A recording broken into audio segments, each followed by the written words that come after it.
My fella black metal lovers, welcome to this new video. A few days ago I was scrolling Amazon Prime and I've seen that they have Lord of Chaos. I've seen that movie already 5-6 times, but I was like, hey, let's see it again and maybe do a video about that. Every one of you that for some unfortunate reason have TikTok probably knows how clips of this movie are all over the place, with teenage girls in love with Rory Culkin.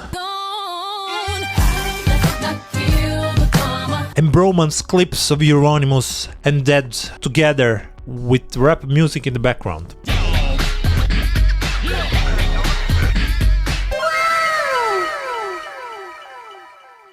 Can someone please me explain why the fuck there's rap music in... Calm down. Yeah, let's say that this movie did just what everybody out there was thinking it will have done, releasing people from Poserland all over the internet. Anyways, most of you will say, Boris, what you're talking about, you've saw that movie 6 times means that you like it. True, you're smart.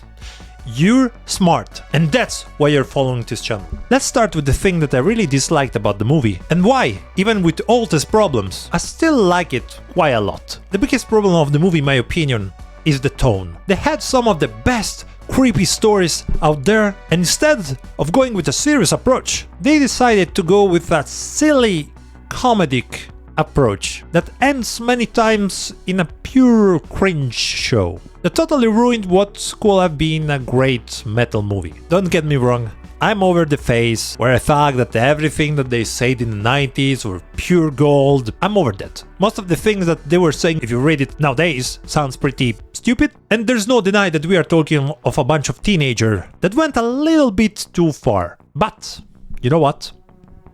I don't care. The story has a lore though. And it will have been nice to see it portrayed as a horror movie, or at least as a dramatic kind of movie. Because the few times that the movie takes a more serious approach, it works pretty well. I know that they specified that the movie was based on truth and lies, but come on man, there is some stuff that really weren't necessary. The girlfriend was one of these things.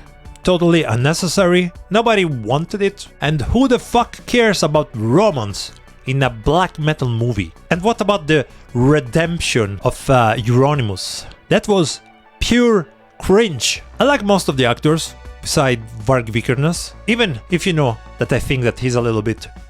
If you're doing a movie based on real people, take at least some actors that resemble the real people, right? I bet whatever you want that they took Emery Cohen on purpose just to piss him off. And I don't understand why in the movie he's such a loser that got bullied by basically everybody till the half of the movie. That was total no sense. I can agree that the chocolate milk thing was funny as hell and became a meme, but come on.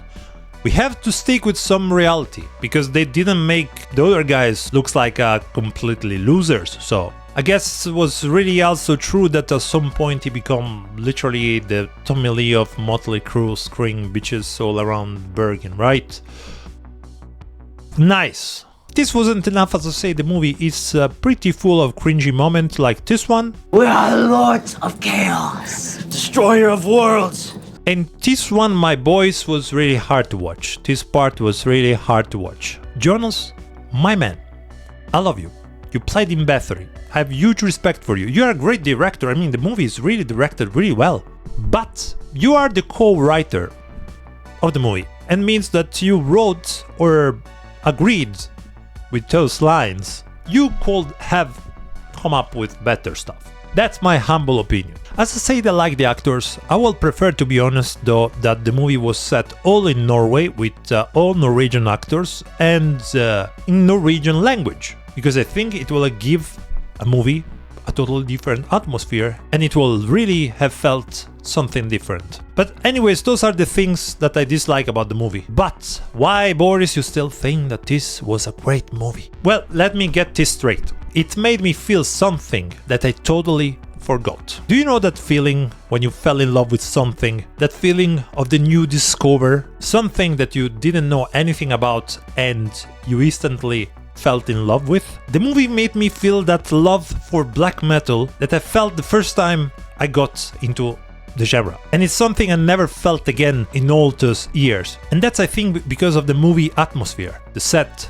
the color grading, the clothes, the little details here and there. It was like taking a time machine and leave the birth of the genre. Seeing as young teenagers hungry for music, totally devoted to it. It's just how I was, completely obsessed with it. And you know, we can see the Helveter records from the time, the Grieghallen in Bergen, when most of the 90s black metal albums were recorded, the burning churches, and tons of other stuff that we all know about and we grew up with. It really brought me back in time and really gave me so much nostalgia. The story beside all the cringe was really well narrated, and in 2 hours they were able to cover a lot. I wish something will have had more times. They could have definitely skipped some of the cringe useless parts, especially the romantic parts, and give Dead, for example, more exposure. The actors, beside Varg, weren't bad at all. Not that the Varg guy was bad, but it just didn't fit the role. Rory Culkin is a great actor. I mean, couldn't have been different considering who he's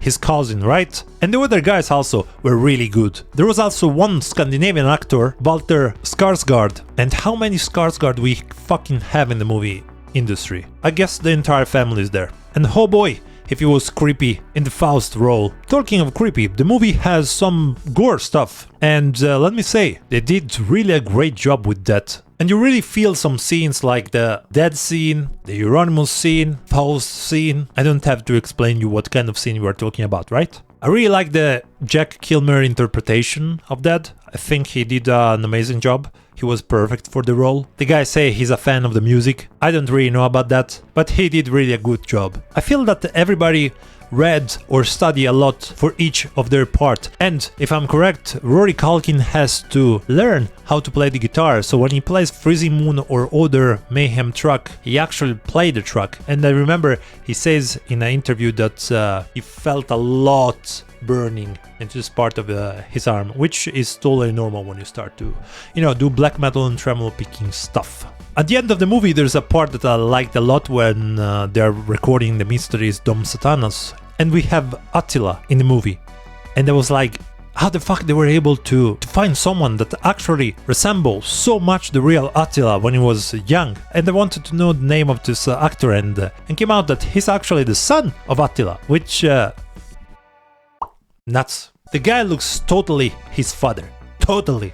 Speaking of music, we have a lot of metal in the movie, and that was really appreciated, and was really also good that Mayhem gave them the rights to use Mayhem song. So we have a lot of Mayhem song in the movie. We don't have Burzum, of course, but we have quite a lot of metal. There's some part, as I said, when the movie gets more serious, it's where the movie really hits, and you can see the potential of the movie that could have been, especially in the Dead scene. You really feel that scene, and also the ending with the Euronymous death. These parts are touching, at least I felt it. And this part, as I said, are the parts that really shows how good this movie could have been with a different approach. Every metal movie that we had beside Trick or Treat was comedy funny, and nothing wrong with that, but with this topic here, with the lore, with the black metal scene, I don't think that the comedy really fits that well. I think actually that's the biggest problem with this movie, that is based on real facts or real people, and on a genre that a lot of people out there takes really serious. If this was a metal movie, even with black metal but not inspired by real facts, it will have probably become a little classic, along with Heavy Trip, for example. So yeah, in my opinion, it was really a missed opportunity, even if, as I said, I like the movie a lot. But what do you think about the movie? Did you like it? Did you not? Did you make some bromance clips with Euronymous and Dead? Let me know in the comment section down below, fuckers, and I'll see you all in the next video. Cheers! Satan.